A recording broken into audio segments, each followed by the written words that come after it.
So Joey Connect, senior leader with Proteus. We're based out of Omaha, Lincoln, Nebraska.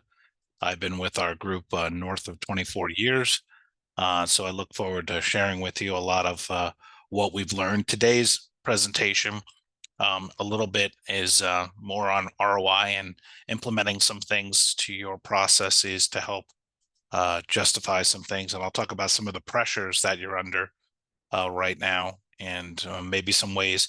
And at the end, I also give you some talking points for if you are a onboarding implementation lead or in a role where you're justifying expenses or you're justifying your team, but most importantly, you want to prove the value that you're creating for the organization. I'm going to give you some talking points for your next internal meeting. So look forward to hopefully providing you some intel here to help you grow your team and be more successful. So let's get into it.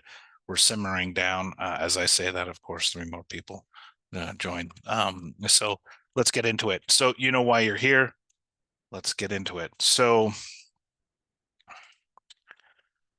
couple of stats just out the gate. This stat actually I used in another recent one, but I think it's very fitting to this because some of this is going to be a little bit of reflection on your onboarding processes that you have.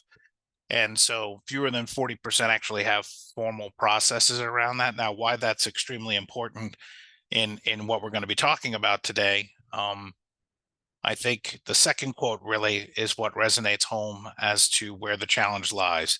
What is not measured cannot be improved. Now, I got to be candid here. It's a little dangerous saying that because there might be some Lord Kelvin fans on here, but also some Peter Drucker fans. Now, Peter Drucker made that quote obviously mainstay, but a lot of people link that back to Lord Kelvin. So, and so that's what we're going to get into today. And a lot of it is around the number one. If I asked you all right now in the comments to put the number one way of how you're measuring your team's success and client success, because it's a two-sided transaction here. It more than likely and quite frankly should be time to value, TTV. So time to value, TTV. You're going to hear me say that kind of repeatedly, time to value. And I've said this a couple other times too, is the key word in time to value is which word? I'll let you figure that out, but it starts with a V. So we're going to kind of talk about how we help and what you should be doing to better manage that for your teams. All right. Because that's really where the rubber hits the road. Now, before we get into these things, I'm just, again, I use this slide because I want to set the environment correctly. Primarily what we're talking about here are B2B transactions. The environment around B2B is extremely complex. We're talking about anywhere from 5 to 10 people on your team involved in not only the sell and then the onboarding and onward. It's also on the client side. You're talking about multiple stakeholders. Some of you are in regulated industries, some are not. No matter what, 100% there's an increased amount of complexity around the onboarding process nowadays. You get into regulated industries or other things, it's going to get even worse, right? So ultimately, I just want to level set here. More than likely, if you're dealing with a simple B2C product, that's not a lot of the concepts we're going to be talking about today, or even a very simple B2B product, which, we obviously have clients that are using us for that. But again, a lot of the things I'm going to be talking about are around that more complex ecosystems here. Okay. So just level set. I assume you're in a complex environment. Again, this is really, quite frankly, industry agnostic, meaning, and also use case agnostic. What I mean by that is whether you're a technology company, SaaS, professional services, you name it, this models we're going to be talking about here work for all. We have clients and all, so our use cases and understanding of it are pretty much on point. So this is really just more of a philosophy that, sorry. So let's jump into it. So, okay, setting the stakes. So why is onboarding under pressure today? So obviously at some level you are involved in onboarding. Whether you're leading the onboarding rolls up to you. You're a VP of sales and onboarding is there. You're a client success leader, onboarding sits underneath you, or you're large enough where you actually have a onboarding team that is an independent operating, maybe rolling up. So we're talking to all three of you. Why is it under pressure today? Well, the first one and you're under pressure, whether you know it or not. I hope you know it. Is the first one is basically the fundamental business ecosystem has changed quite a bit. And what I mean by fragmented phase sales cycles and pilots is the demands on onboarding in many cases, honestly, for a lot of clients, is 2 to 4x of what it used to be for them. And what I mean by that is the product offerings that many of you are offering, whether it's a professional services to a SaaS product, you name it.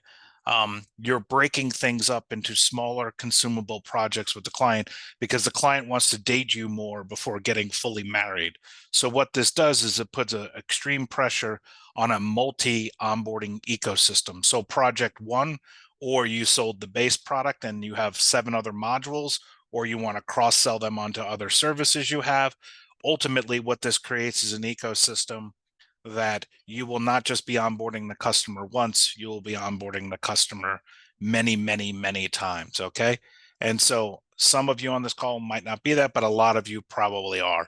So with the same amount of customers, your ratios of actual onboardings is astronomically going up. Makes sense, I hope, to everybody, but that might be a litmus test for your teams and the volumes that they're able to put out. The other thing is why onboarding is under pressure is a lot of you have structured your business models to maybe be consume based, meaning you only start getting paid once the client is onboarded and they are actually using the tool set.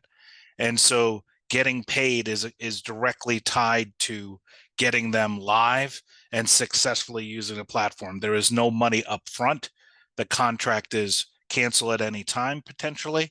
And so now you have a tremendous amount of pressure to not only get the client up fast, but also seeing value very, very quickly, right? So it's TTV equates to getting paid. So there's a lot of pressure to push out as many clients as humanly possible, right? And some of you are shaking your heads. I get it. Like, this is a very prominent challenge for a lot of leaders right now. Budgets are tightening. Overall, there is obviously some tightness going on, or headcount freezes are very common right now. And so you're asked to do a whole lot more, obviously, than you've been ever done. And also relating to the earlier things. Also, many of you might be starting to get into relationships with leadership, or you are the leader of the onboarding and it rolls up to you from an accountability chart perspective. You're also just starting to ask more quantitative questions about what can our team handle? What is our infrastructure look like? What are our processes for success? And are we getting ourselves to a repeatable ecosystem, obviously, to drive and measure revenue success for you? So I put an internal theme there for you. Please steal this, but a couple of things are very important to understand. And this is not just random numbers I'm throwing you. A lot of times customer success is responsible for roughly 30% of churn. That's really what it mathematically comes out to. The churn derives in the handoff process, the onboarding, missed expectations in onboarding, or onboarding failure to show value quickly, and then around 30% obviously in the CS function.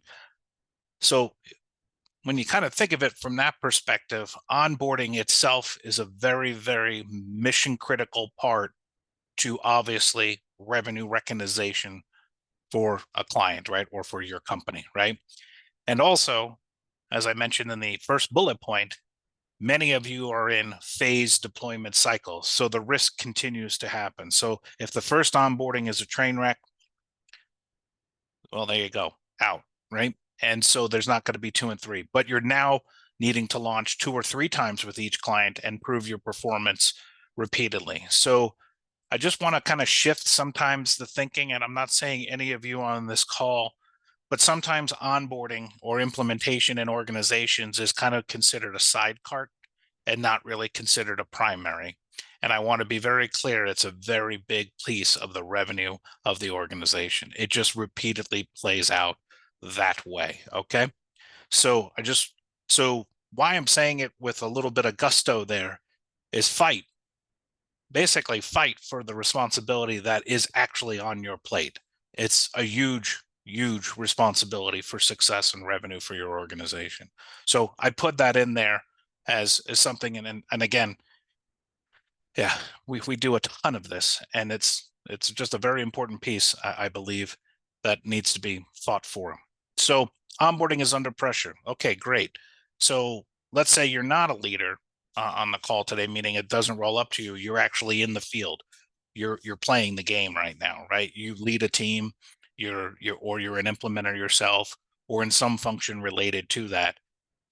What are leaders really expecting from you today to help obviously be successful in that? Now, some of these carry over, but there's a reason why. Speed to value, obviously TTV, which we're going to really unpack here in a second, is now a competitive differentiator, right? So getting the market faster, one is it helps with the sales process. Obviously, also getting them to value. Obviously, it goes again to the second one again, TTV, getting paid, right? So now the expectations again just have switched dramatically. I'm 48. I know what you're saying. Wow, you look very young for 48, but I'm 48. And so the shift is I used to sell $1 million contracts, no problem, $500,000 contracts, no problem. And quite frankly, a lot of those were 50% down, 50% after launch, right? So there was cash coming in right away. Many of you are in circumstances now that that isn't the case until later on in the relationship, or it's a very low monthly fee. And so your customer acquisition cost, your CAC for your organization was higher than typically your one year's actual revenues off of that. So it's a high risk game in many ways. You also are being asked to just flat out do more with less. Um, no matter what circumstance you were in. What I mean by that is I don't care if you just raised VC, which a lot of our clients have. A lot of our clients are also small businesses. It's not plentiful anywhere. What they're looking is to get more for less. Um, Retention and expansion are onboarding outcomes. I keep relying to this. Yes, 30% is obviously, and many of you might be in the CS function. If you group those together, you're going to be at that 50 to 60% total. So it's very important.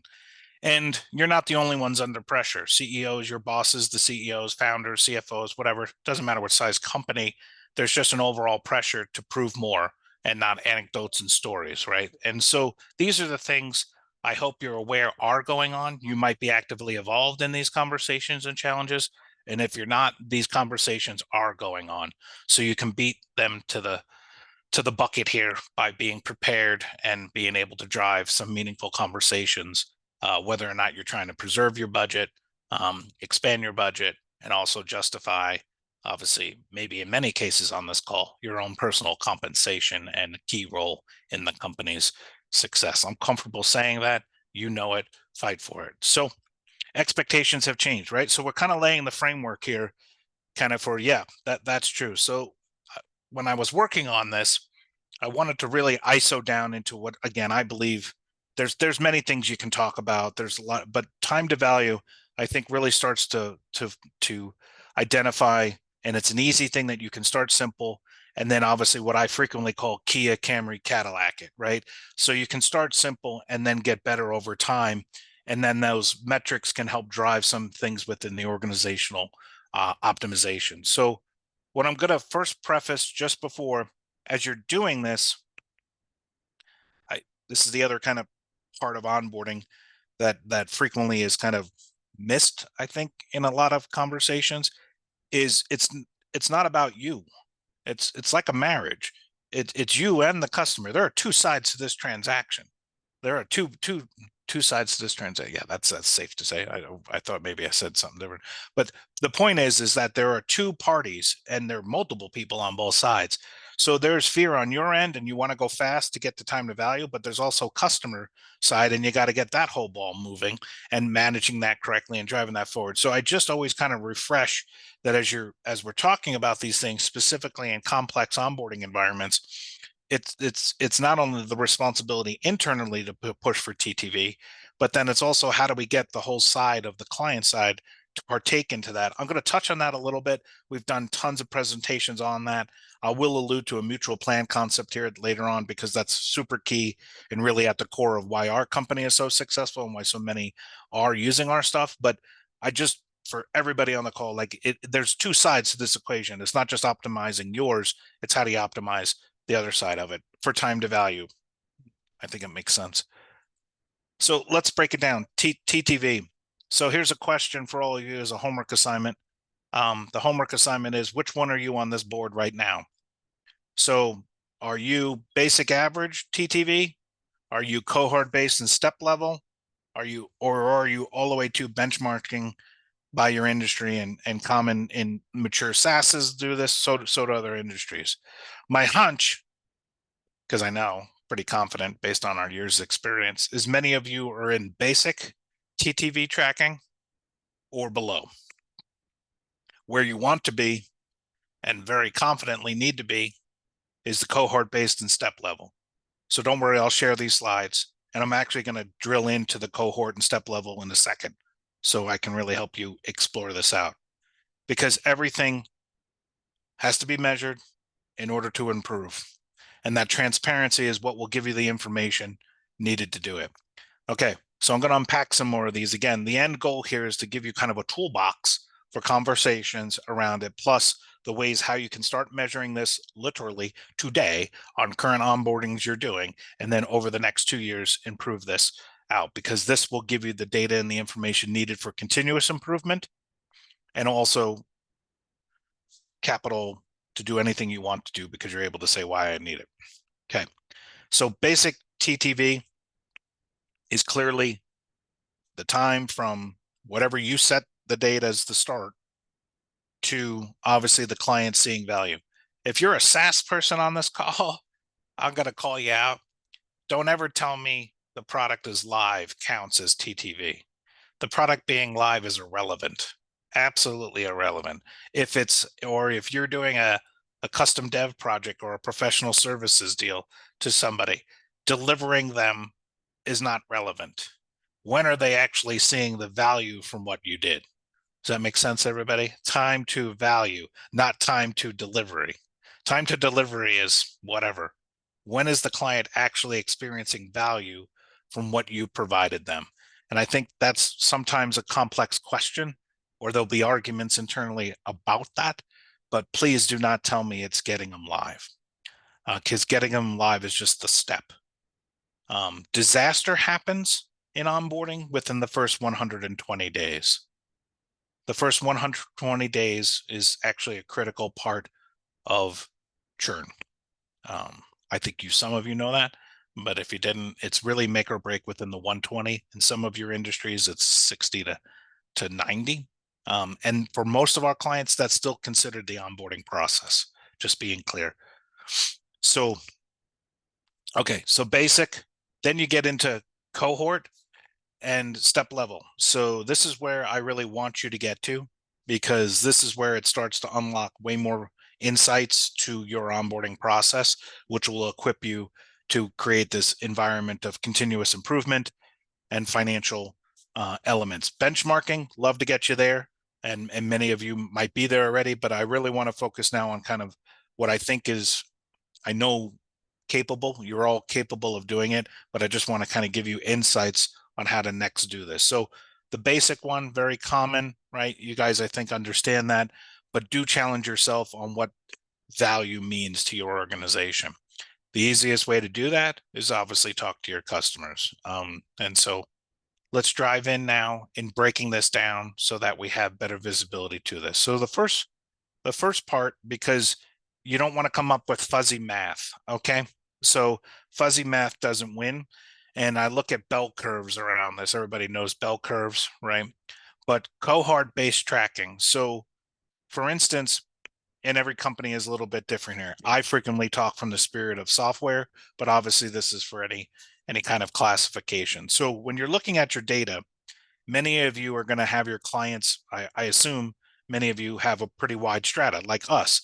We have clients that are literally 5-person companies, 2-person companies, all the way up to 8,000 employees within the organization, right? So simple to very complex ecosystem. So when you look at cohort tracking and you're measuring your time to value, it's really good and important to take that down into another deeper classification, because you're going to get whack numbers if you're just looking at it overall. So I always like to go with the cohort measurement. This isn't hard for you to do, more than likely. And the easiest example I put there is SMB and enterprise, right? That's obviously easy. This also can be broken down clearly by product. If it's a certain product or service you're doing, which would be concocting those together. So SMB and service A, or SMB product A, right? So concocting them together.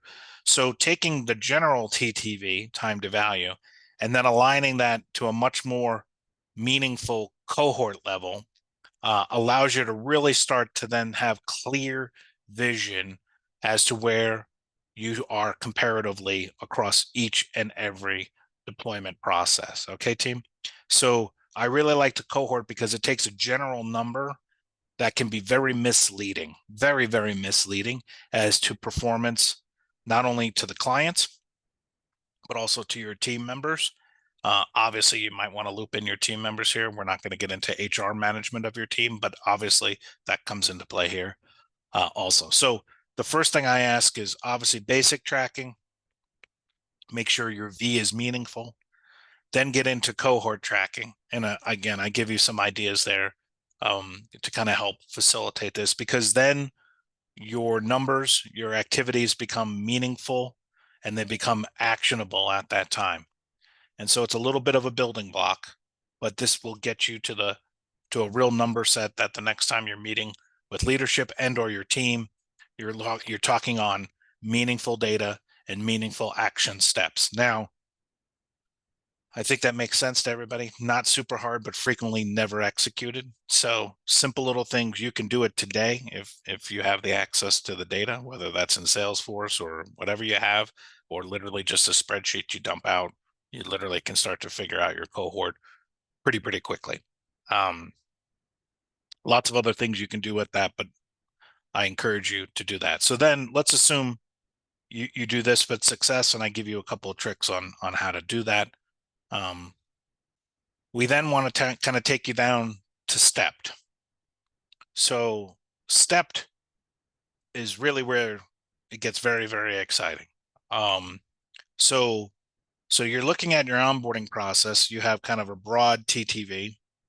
You then have a cohort TTV by client type and everything, which by then you're feeling like rock on, kiddos. I feel really good about this. We can see kind of where we're at, what's up, kind of getting a good visual as to what's going on here. And then the next step is breaking out, and probably most of you, if you have an onboarding process already, have kind of steps or phases or elements of it that might be natural breakpoints in the process, right? Because this is where you start to identify what I would call the root problems that are going on that might be common, right? So it's the difference between Eastern and Western medicine, right? Like in America, we're really good of just covering everything up with drugs. And in Western, they're always looking for, obviously, the root cause of the problem and trying to solve that. At this level, this is where you start to get to that level of being able to identify repeatable problem areas and probably the root problems. Now, that root problem could be talent related, could be process related, like we're not teeing them up for success, and anything in between, right? But you're probably going to see some consistencies of problems over time if you're able to track at this level of your onboarding process. This truly, for me, obviously, as you're fixing problems, it's going to help you with your TTV, but ultimately at this level is where you really start to get into high quality, continuous improvement of your onboarding process. And because over time, these things can shift, whether that's because of team members or client types or which cohort you're dealing with, all sorts of things can kind of facilitate challenges here. But this allows you to, I use the metaphor a lot, Smokey the Bear. Like this is really Smokey the Bear kind of level stuff, because you're, and my whole family's cops out of New York. There's also like stranger danger. Like this is where you start to find the problems before they get out of hand, basically.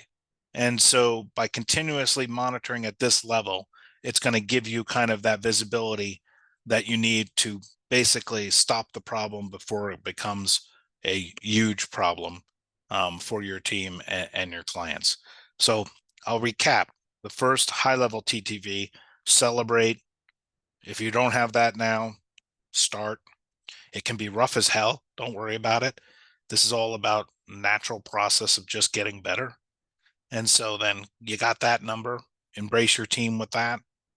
Then let's take it down to the cohort level, because that's going to help you get your data anomalized basically to a pretty good consistency, and it means something basically. Let's just get to that kind of terminology. It actually means something at that level. And then how do we identify the areas for continuous improvement? It's going to be pushing and pressing to get to this stepped level. So because it allows you to optimize your process, timing, expectation management, all sorts of stuff that are very, very important to bring that forward. I hope this makes sense. I tried to simplify it. There's lots of layers of this that you could get into, but just simply literally taking a spreadsheet of all your stuff, you could figure out quite a few things, I think, very, very quickly. And I hope that's a gift that you will receive and leverage, because it can help identify a lot of things for you and your teams, and where things are being held up. Because a lot of times, I'll be candid, not that I haven't been, um, in onboarding, and when you're dealing with that whole other side, meaning the other client, there's a lot of emotion tied up into, like, oh, that client is crazy, or they're making unreasonable demands, or sales screwed up and sold them something they don't really even know, like it's not doing what they thought, right? Misalignment here. So there's a lot of emotion in onboarding, because there's pressure to do it fast. And sometimes you just have to step back and actually look at it on a more aggregate level, broken down, and carrying through for opportunities. It's just natural that everybody wants to evoke a little emotion in it, or misdirect, dare I say, the blame. And I like to let, and our clients like to just, like, let's just figure it out. So, okay. So you kind of get that now from that perspective. So this is what I call a CYA. If you're not familiar with that term, I think you can Google that at your office. I'm not sure, but nonetheless, the secret TTV killer is your handoff. So I don't know how you're structured, but I'm sure everybody on this call has what they would call perfect handoffs, meaning you know everything about what sales did for the onboarding, and you feel super well equipped to get into the onboarding experience. If that is you, congrats. Um, Mostly 80% complain about their handoff process. So ultimately, this is kind of the killer to the TTV, and making sure as you're measuring these different time to value, if you're including the handoffs, great. Make sure you're measuring that consistently in that format. If you're not measuring the handoffs, make sure you're measuring that in consistency. But I will say, a lot of the underlying things that hurt time to value originate in the handoffs. So I encourage you that the handoffs are a very mission critical piece of the TTV.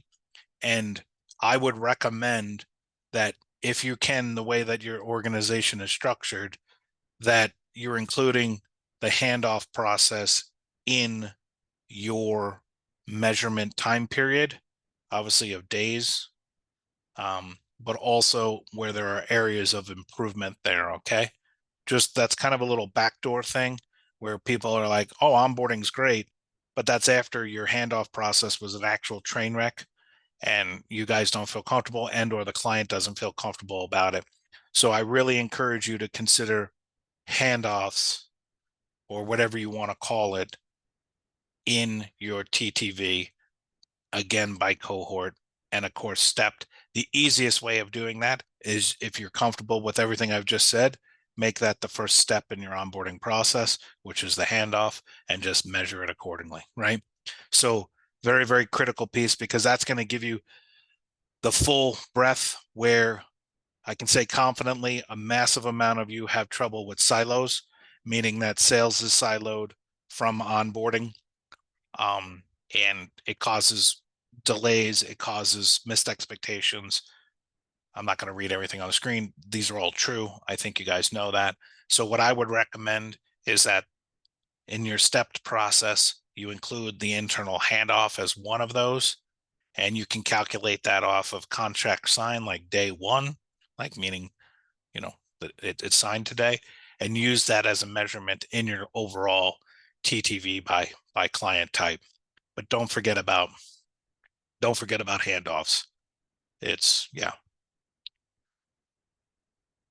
I get a little emotional about these topics because they're that important. So talking about obviously the handoff process. So one way to really help drive against these, I'm assuming again you're working your way to having some sort of process. Kudos. The secret weapon that we have used very, very successfully and all clients have used very, very successfully is the concept of a mutual plan. Now, the reason behind this goes back to one of my first slides, which is it's not about you. Onboarding is not about you. It's about a team, two teams coming together to achieve a shared goal.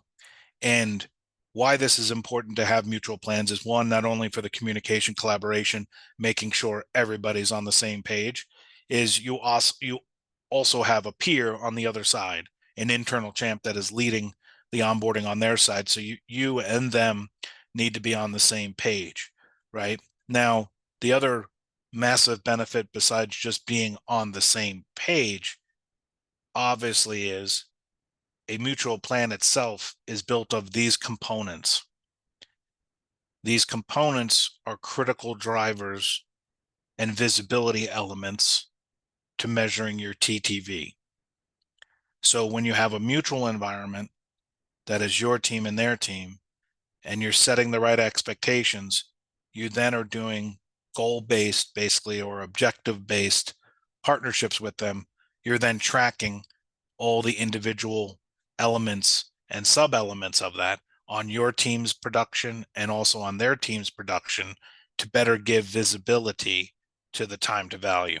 This obviously becomes critical when you get to the later stages of basically the measurement case that we were talking about there at the cohort level and then steps or phases level. You can call them whatever you want, but I think you know where I'm going here is in order to get really, really good, you're able to then identify things deeper into the process because you actually have the data to make those intelligent decisions. And again, you're always going to have a flyer sometimes or something happened. Clearly, I go bell curve all the time in conversations. If you can do this 85% strong, you're doing extremely well, right? There's always maybe something happen, but ultimately you need the data to make effective decisions. And so to do that, there has to be some sort of committed, centralized environment to do that overall, not just a spreadsheet. It needs to be a really functioning, obviously, ecosystem because things move, things change, all sorts of stuff to do that. So it's a natural progression, of that. Okay. Hope that made sense. So a couple of talking points for your conversations. So kind of going from where you are today or an environment of onboarding, we just walked through the three kind of levels of TTV. Let's just focus on the first two because the third one's only possible by doing the first two. So if today you're starting to just begin to measure this, kudos, do what you got to do, start measuring it. If you're part of the camp on this call that is basically in that phase two, where you're like, great, I now have a mission here to figure out my cohort and my stage data. Awesome. What those will empower you to do is to kind of shift some of the conversations you're having internally related to these concepts that I have here, where you're using this for faster realization. And I'm not going to go through all these in detail, but these are basically how you can present your quarterly meetings with performance on how is the team performing. These are bedrock components of your own internal team conversations because you can then benchmark and rally your team around many of these elements and you're measuring it objectively. This also is the framework and the baseline for any sort of budgeting and growth conversations that you might be looking to have, obviously with leadership in your group, or at least during the budgetary process, because you'll be able to show trend lines and obviously meaningful data to support. We need to add more team here. We need to reallocate resources from here. whatever it might be. A lot of times this also can be used for pricing, meaning if certain onboardings for certain types of clients are just flat out taking longer, that needs to be built into the pricing model and margin. So all of these elements really help synthesize onboarding within the environment of any client type. So these then become your talking points, because if you haven't been asked to present in this format, you will be asked. And so it's a very simple process to bring out, and then you can get improved. Like I said, Kia, Camry, Cadillac, all great cars, but start simple, then start weaving in these concepts into your reports, your internal team meetings, and having the data to support that. Okay. So I want to wrap up. I always try to get these to be 30 to 45 minutes. Um, I just reiterate, keep it simple, KISS theory right out the gate, start tracking, level in the additional elements to it, then obviously work from there. I can tell you through not only personal experience, but also through obviously clients of ours, the proof is in the performance. And we see continuously, pretty much not even trying, 30% efficiencies brought to the team easily. Um, Increased engagement, 60% plus on the client side. Just a lot of big elements that can help drive this, but they're all interconnected. You have to have obviously processes in place, mutual accountability across your team and the inside team, and then kind of obviously the measurement on the backside for the continuous improvement. But the results are with the right discipline, obviously, like anything in life, execution is king, and the right infrastructure, you can get to those, numbers. We're not demoing today, obviously, I never do. And I know some of you on this call are with us on this educational journey every week. But I will share, obviously, we are a company that does onboarding very, very successfully. This is what we call a workspace, which is a shared environment between you and the customer. And I just wanted to share, like, this is what we're talking about as far as a mutual plan and subtasks, which are internal and also on the client, basically navigating an entire experience for measurement. And it's simple to do, simple to deploy, and it really helps to bring all of these elements that we're talking about to life. And of course, all the measurement to drive success, whether that's during the sales process, because a lot of our clients use us for the last 25% of the sale. You might ask, why, Joey? Why do people use mutual plans for the last 25% of the sale? I know many of you on this call today have extremely complex products, which means you have SMEs and in most cases onboarding teams joining the last 20% of the sale to make sure it's smooth going downstream. And then you get into the onboarding process, which can be extremely complex, two-way, a lot of data going back and forth, all sorts of things like I'm showing here on the screen. But you want to be able to make that consistent so that it's measurable, scalable, all the great things that you're looking for. And so we help our clients obviously coach them through this. Also, it's not just product, it's also guidance and coaching, which is, again, a very big piece of our clients' success. But I do want to share, don't panic, start simple. And then when it makes sense, you got to get everything into the right ecosystem to be able to achieve everything that we were working on earlier in a consistent manner. So again, I kind of, more from a coaching perspective, these are just, I know, things that can dramatically affect an organization and revenue. And yeah, I hope you see value in those pieces. Um, that's it. So I appreciate everybody's time. Like I said, the deck, this video, everything, of course, as usual, will be in your mailbox by end of day. Look forward to continuing it. We also break down, I don't want to be naivete to TTV. There are 12 other metrics we also measure that are very important to a lot of our onboarders. I'll include that in my follow-up to you. But yeah, we look at 12 to 13, but I don't want to scare you. The core one, definitely start with the one that brings the most immediate value is TTV. And then we can expand into some other more complex ones also. So again, I appreciate everybody's time today. If anybody, one other follow-up, clearly I'll share everything. I also offer a one-on-one consultation, which again is not a demo. It is basically you explaining to me your environment and asking for ideas on how to better track that or other things that you're looking to. I always include that in our follow-up. Many of you take advantage of that. So I'll include that in it also. So again, thanks everybody. Have a great rest of your week and weekend, and we'll see you next time.